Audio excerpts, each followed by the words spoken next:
Hi everyone and welcome to AARC's Big Ideas Theater. I'm your host, Ed Hyland. I'm joined now by Dr. Rajiv Dhand, who is the speaker for today's session on how should aerosols be delivered during mechanical ventilation. Dr. Dhand, thank you so much for coming by and joining us. Thank you, Ed, for inviting me. Well, tell us a little bit about what's going on here. In the session, you were talking about walking us through the delivery of aerosols to mechanically ventilated patients and sort of give us a timeline, say, over the last 25 years.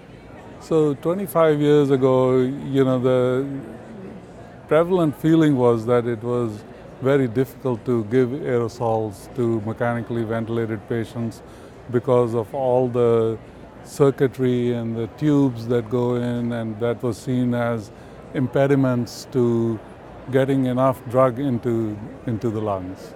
But a lot of studies that have gone on since then have shown that it is possible to achieve very good aerosol deposition in mechanically ventilated patients. And how can we make it more goal-directed, if you will? So we would like to make sure that we can assure the drug delivery to patients and that we can give a reliable and consistent dose depending on a variety of factors. That's the problem with delivering aerosols to mechanically ventilated patients, is that there's a lot of factors which influence the optimum delivery. So we've got to make sure we deliver a dose that is reliable and that it's consistent and that it's safe and to the environment and to the patient, and that we are not causing any harm to the patient, and also that the cost is reasonable. You touched on, but can you give us some of the specific limitations for aerosol?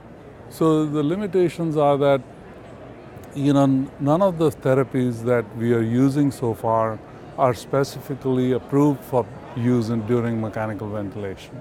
So we are hoping that new studies that are going to come up will provide us with specific therapies that we can tailor for the use in mechanically ventilated patients. And there's also a lot of arbitrariness in how these aerosols are delivered. There's a lot of devices, there's variability based on devices and variability based on providers. So I'm actually going to promote that we have a specific set of guidelines that all the practitioners could use for delivery of aerosols in this patient population. Well, give us an idea, I guess, what you see as the future of aerosol delivery. So, with the fact that now we can assure drug delivery to these patients, we are seeing an increasing number of clinical applications coming in. So initially it was mostly for delivery of bronchodilators, but now we have antibiotics being used and tested.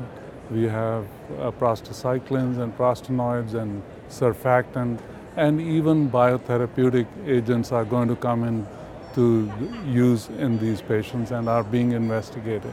So I see that we've crossed an initial barrier where we were concerned about what is the best way to approach aerosol delivery, to now where we'll see increasing clinical applications of these agents. Here on the exhibit floor at the AARC Congress are many different technologies. Does it excite you that there are so many companies working toward that goal? Oh yes, this is like a dream come true for me, because when we started, we had no idea that this whole field would flourish so much and that there would be so much interest and expansion of possibilities for these patients.